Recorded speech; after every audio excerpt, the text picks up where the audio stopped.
নিকুঞ্জ education চেনেলটোলৈ তোমালোকক স্বাগতম জনাইছো। মই আজি এটা বিশেষ কাৰণত আহিছো আৰু তোমালোকে গম পাইছাই থাম্বনেইলখনত চাই ফেলে মই কি ক'ব বিচাৰিছো। আৰু তোমালোকক মই আগৰ ভিডিঅ' এটাত কৈছিলো যে যিসকলক প্ৰশ্ন সোধা নাছিল তেওঁলোকক ৰিজেক্ট কৰিব বুলি, কিন্তু তেনে নহয়। যিসকলে ভালকৈ মন দি শুনি যাবা দেই, যিসকলে ফৰ্মেল ড্ৰেছ পিন্ধি যোৱা নাছিলে আৰু কিছুমান যেনে ধৰণৰ ৰঙীন বিৰঙীন বা হাতটো কোচাই লৈছিলে চুলাৰ হাতটো, বা কিছুমানে ছবি লগা যেনে কিছুমানৰ ডাঙৰ ছিংগাৰ বা কিছুমান ডাঙৰ ছবি এনেকুৱা চলা পিন্ধি গৈছিলে তেওঁলোকক ৰিজেকশ্যন কৰিব। আৰু যি লোকে কথা কোৱাটো ইমান স্পষ্টভাৱে কোৱা নাছিলে আৰু কিছুমানৰ অসমীয়া ভাষাটো ভালকৈ ফুটি উঠা নাছিলে আৰু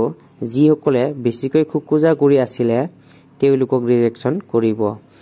ইয়াৰ লগতে আৰু এটা কথা কওঁ তোমালোকক, এতিয়াতো পৰীক্ষা নহয়,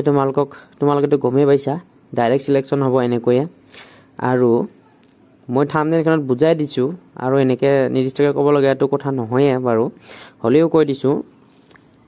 পৰীক্ষা নহয়। গ্ৰেড 4 ভাইভা যিসকলে দিছিলা সেইসকলৰ বাবে ভাল খবৰ, এতিয়া আৰু পৰীক্ষা নহয়, এনেকৈয়ে ভাইভাটোৰ পৰা ডাইৰেক্ট চিলেকশ্যন কৰিব। এইটো মন দি শুনি ল'ব দেই। ইয়াৰ লগতে তোমালোকৰ এটা প্ৰশ্ন আহে কোনসকলক ৰিজেকশ্যন কৰিব? যিসকলে ভালকৈ কথা কোৱা নাছিলে বা খোকোজা কৰি আছিলে বা যিসকলে পৰিপাটিকৈ ড্ৰেছ পিন্ধি যোৱা নাছিলে তেওঁলোকক ৰিজেকশ্যন কৰিব। ইয়াৰ লগতে আৰু এটা গুৰুত্বপূৰ্ণ কথা কওঁ, যদিও বা এনেকৈ ভাইভাৰ পৰা ৰিজেক্ট কৰিব বা তোমালোকক কিবা চান্স আছেনে বা এনেকৈ ৰিজেক্ট নকৰাৰ কিবা সুবিধা হয়, তোমালোকৰ বাবে এইটো ভাল কথা আছে। মানে ডাইৰেক্ট ৰিজেক্ট কৰি নিদিয়ে তেওঁলোকক। এতিয়া বৰ্তমান তেওঁলোকে চাব তেওঁলোকৰ যিটো নেকি এপ্লিকেশ্যন, যেতিয়া অনলাইন ফৰ্ম যেতিয়া আমি আবেদন কৰিছিলোঁ তেতিয়াৰ সেই ডকুমেণ্টছবোৰ মিলাই চাব। মিলাই চোৱাত যদি তোমাৰ কিবা যদি এটা মিষ্টেক পায়, অৰ্থাৎ ভুল হয় তোমাৰ কিবা এটা, তাতে ধৰা হ'ল তোমাৰ নামটোৰ স্পেলিং ভুল আছিল, তুমি ভুলকৈ বা তোমাৰ কম্পিউটাৰ শ্বপাৰজনে ভুলকৈ টাইপ কৰিছিলে, তেওঁক ৰিজেক্ট কৰিব। ইয়াৰ লগতে যিসকলৰ ফটোটো স্পষ্ট নাছিলে বা চাইনটো স্পষ্ট নাছিলে তেওঁলোকক ৰিজেক্ট কৰিব। ইয়াৰ লগতে আৰু যিসকলে এপ্লিকেশ্যন ফৰ্মৰ সময়ত নিজৰ এড্ৰেছটো শুদ্ধকৈ দিয়া নাছিলে আৰু এডুকেশ্যন কোৱালিফিকেশ্যনৰ কিবা গণ্ডগোল, অৰ্থাৎ তুমি ধৰা হ'ল 8 পাছটো চিলেক্ট কৰিছিলা, 8 পাছটোৰ তোমাৰ কোনো ধৰণৰ এতিয়া তেনেকুৱা প্ৰমাণ পত্ৰ নাই 8 পাছ কৰাৰ, নতুবা 10 পাছ তোমালোকে দিছিলা, 10 পাছটোৰ কোনো ধৰণৰ এডুকেশ্যন কোৱালিফিকেশ্যনৰ তেনেধৰণৰ প্ৰমাণ পত্ৰ নাই, তেতিয়া তোমাক ৰিজেক্ট কৰিব। ইয়াৰ লগতে আৰু কেইটামান গুৰুত্বপূৰ্ণ কথা, সেই মই অলপ আগতে কৈ যোৱা কথাখিনি সেইসকলকতো ৰিজেক্ট কৰিবই। ইয়াৰ লগতে যিসকলে নেকি ভুৱা, অৰ্থাৎ গ্ৰেজুৱেশ্যন পাছ কৰা সকলে 4th গ্ৰেডত এপ্লাই কৰিছিলা তেওঁলোককো ৰিজেক্ট কৰিব। আৰু যিসকলে ধৰা হ'ল OBC কাষ্ট, মই এক্সাম্পলহে দিছোঁ দেই, এটা উদাহৰণ দি দিছোঁ, OBC কাষ্টৰ জনে ST কাষ্ট চাৰ্টিফিকেট এখন ওলাই ফালে বা ST পষ্টত তেওঁলোকে ST বুলি ফালে এটা চিলেক্ট কৰি ফালে তেওঁলোকে যদি আবেদন কৰা সময়ত তেনেকৈ চিলেক্ট কৰিছিলে তেওঁলোককো ৰিজেক্ট কৰি দিব। ইয়াৰ লগতে মইতো অলপ আগত কৈ গৈছিলো যিখিনি নেকি ফটো সাইন কিছুমান নামৰ খেলি মেলি এনেকুৱা বিলাককো ৰিজেক্ট কৰিব এনেই যে ডাইৰেক্ট ভাইভাটো চাই ফেলে যে ৰিজেক্ট কৰিব তেনেকুৱা নহয় আৰু তেওঁলোকে সেই সময়ত যেতিয়া ভাইভা লৈ আছিল সেই সময়ত নাম্বাৰো দি আছিল কিন্তু সেই নাম্বাৰ বেষ্টৰ ওপৰতটো দিবয়ে আৰু নিজৰ যেতিয়া আবেদন কৰিছিলা তোমালোকে সেই আবেদন কৰাৰ সময়ৰ যিখিনি নেকি নথিপত্ৰ ধৰ 12 পাস বা 10 পাস বা 8 পাসৰ যিসকলে দিছিলা সেইখিনিও ভালকৈ চাব তেওঁলোকে তেতিয়া তাৰ পিছত আমাক এটা নিৰ্দিষ্ট আমাৰ ক্যান্ডিডেট উলাই ফেলাই তেওঁলোকে ৰিজাল্টটো দি দিব দিয়াৰ পিছত আমাৰ এটা ডকুমেন্ট ভেৰিফিকেশন হ'ব ডকুমেন্ট ভেৰিফিকেশনৰ সময়ত আমি কি নিব লাগিব বা কি আমি এতিয়াই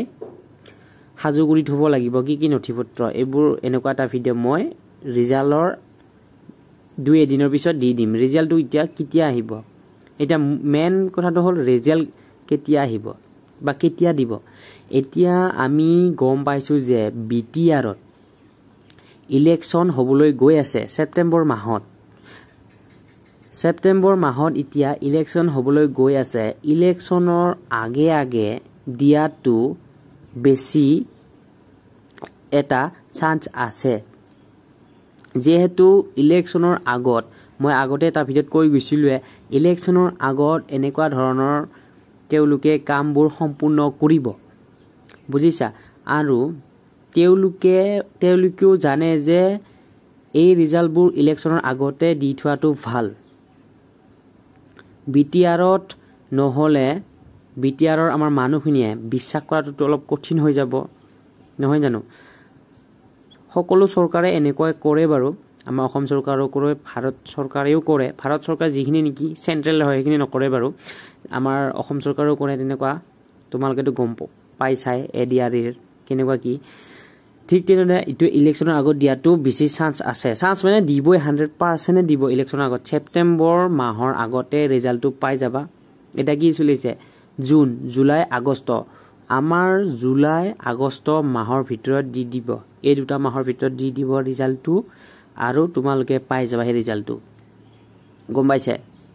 আৰু মই আৰু এটা গুৰুত্বপূৰ্ণ কথা কওঁ যিসকলক একেবাৰে প্ৰশ্ন সোধা নাছিলে তেওঁলোককো ৰিজেক্ট কৰিব বুলি কোনো কথা নাই তেওঁলোকক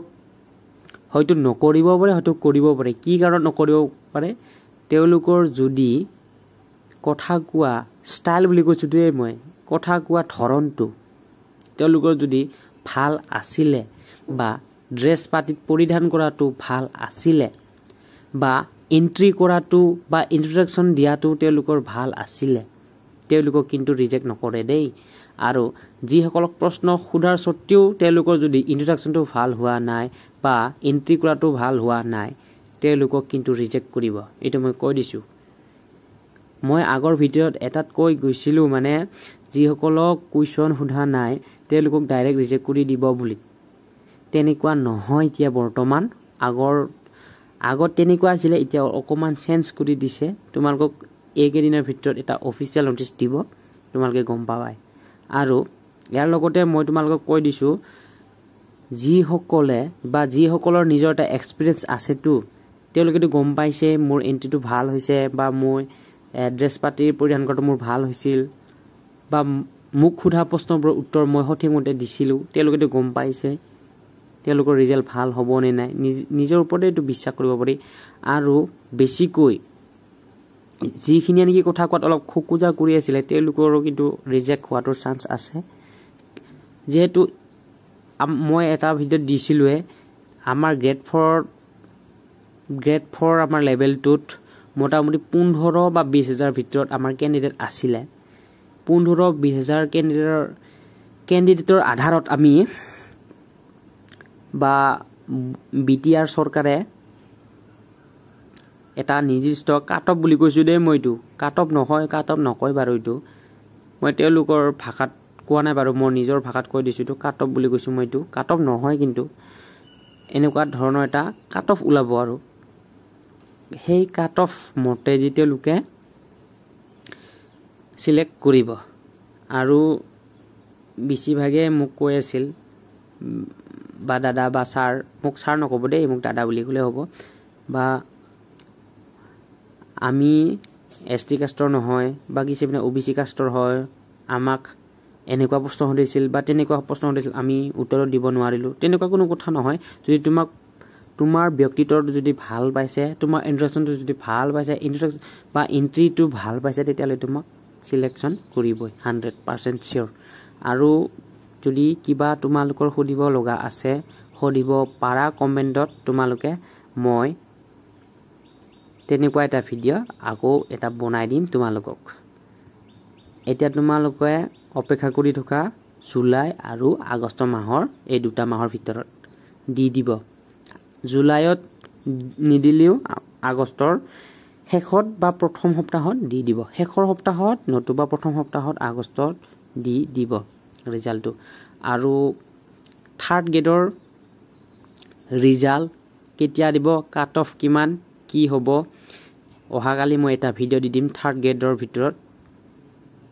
আৰু থাৰ্ড গ্ৰেডৰ কি হ'ব কি নহয় সেইখিনি গোটেই অহাকালি এটা ভিডিও বনাই পালে দি দিম তোমালোকক আৰু যদি তোমালোকৰ ভিডিওটো ভাল লাগিলে তেনেহলে লাইক কমেন্ট শেয়াৰ কৰিবলৈ একেবাৰে নাপাহৰিব আৰু যিসকলে মোৰ চেনেলটোত প্ৰথমবাৰৰ বাবে আহিছে তেওঁলোকে সাবস্ক্ৰাইব কৰি ল'ব এনেকুৱা নটিফিকেশন পাবৰ বাবে মোৰ এই চেনেলটোত তোমালোকে BTR অৰ্থাৎ BTCৰ অল ডিটেইলছ ভিডিও পাব